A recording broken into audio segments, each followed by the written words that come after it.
ಮಕ್ಳೇ, ನಿಮ್ ಜೊತೆ ಆಟ ಆಡ್ತಾ ಇಲ್ಲ ಚಾಕ್ಲೇಟ್ ಕೊಡ್ತಾ ನಿಮ್ ಮೈ ಮೇಲೆ ಅಲ್ಲಿ ಇಲ್ಲಿ ಕೈ ಹಾಕ್ತಾರೆ. ಅವಾಗ ನೀವು ಸ್ವಲ್ಪ ಹುಷಾರಾಗಿರ್ಬೇಕು. ನಿಮ್ ಮೈ ಮೇಲೆ 3 ಜಾಗಕ್ಕೆ ಕೈ ಹಾಕೋದು ತುಂಬಾ ತಪ್ಪು. ಅಲ್ಲಿ ಯಾರೇ ಕೈ ಹಾಕಿದ್ರು ನೀವು ಮೊದ್ಲು ಹೋಗಿ ಅಮ್ಮಂಗ್ ಹೇಳ್ಬೇಕು. ಮೊದಲನೇದು ಚೆಸ್ಟ್ ಅಂದ್ರೆ ಎದೆ ಮೇಲೆ. ಇಲ್ಲಿ ಯಾರೇ ಕೈ ಹಾಕಿದ್ರು ಅಮ್ಮಂಗ್ ಹೇಳಲೇಬೇಕು. ಎರಡನೇದು ಸೊಂಟದ ಕೆಳಗೆ ಬ್ಯಾಕ್. ಅಲ್ಲಿ ಕೈ ಹಾಕಿದ್ರು ಅಮ್ಮಂಗ್ ಹೇಳಲೇಬೇಕು. ಮೂರನೇದು ಬಿಟ್ವೀನ್ ದ ಲೆಗ್ಸ್, 2 ಕಾಲ್ಗಳ ಮಧ್ಯೆ. ಅಲ್ಲಿ ಕೈ ಹಾಕೋದಂತೂ ತುಂಬಾ ದೊಡ್ಡ ತಪ್ಪು ಮಕ್ಳೇ. ಓಡ್ ಹೋಗಿ ಅಮ್ಮಂಗ್ ಹೇಳ್ಬೇಕು. ಮಕ್ಳೇ, ಮತ್ತೆ ಹೇಳ್ತಿದ್ದೀನಿ,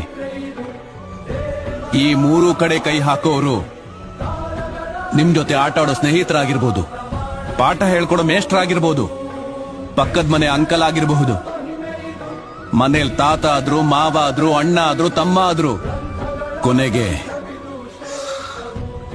ಅವನು ಹೆತ್ತ ತಂದೆ ಆದ್ರೂ ಅಮ್ಮಂಗೆ ಹೇಳಲೇಬೇಕು. ಅಮ್ಮ ಸುಮ್ನಿರಲ್ಲ, ಸುಮ್ನಿರ್ಬಾರ್ದು.